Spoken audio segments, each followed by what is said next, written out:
ពិតជារវល់ខ្លាំងពិតជាមានសម្ពាធខ្លាំងជាមួយនឹងរឿងជុំវិញខ្លួនហើយក៏ប្រហែលជាខ្ញុំតែងតែបែបខ្លួនឯងថាមានទំនួលខុសត្រូវជាច្រើនតែធ្វើ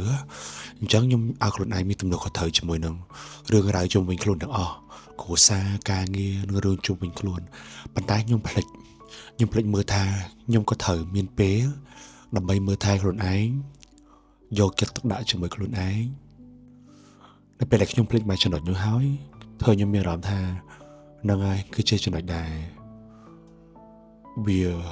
ពិបាកក្នុងខ្លួនបនអោអញញ៉ៃហើយក៏មិនដឹងធ្វើឲ្យខ្លួនឯងសប្បាយចិត្តត្រឡប់មកវិញដែរអញ្ចឹងអ្នកទាំងអស់គ្នាអីដែលខ្ញុំអាចប្រាប់បានមានន័យថាឲ្យខ្លួនឯងរវល់ចោះរវល់នឹងធ្វើជីវិតយើងប្រសើរឡើងរវល់ដើម្បីក្រុមគ្រួសារយើងរវល់ដើម្បីការងារយើងមនុស្សជុំវិញខ្លួនមនុស្សពិសេសរបស់យើងប៉ុន្តែសូមឲ្យមានពេលវេលាសម្រាប់សួរនាំខ្លួនឯងយកចិត្តទុកដាក់ជាមួយខ្លួនឯងសួរថាខ្លួនឯងថ្ងៃសប្បាយចិត្តអត់កំពុងធ្វើអីរីករាយអត់មានក្តីសុខអត់គេងលក់ស្រួលអត់អញ្ចឹងយកចិត្តទុកដាក់ជាមួយអ្នកដទៃអត់ខុសទេតែកុំភ្លេចយកចិត្តទុកដាក់ជាមួយខ្លួនឯងស្រឡាញ់ខ្លួនឯងច្រើននិងអាសាសួរនាំពីខ្លួនឯងផងណា Yes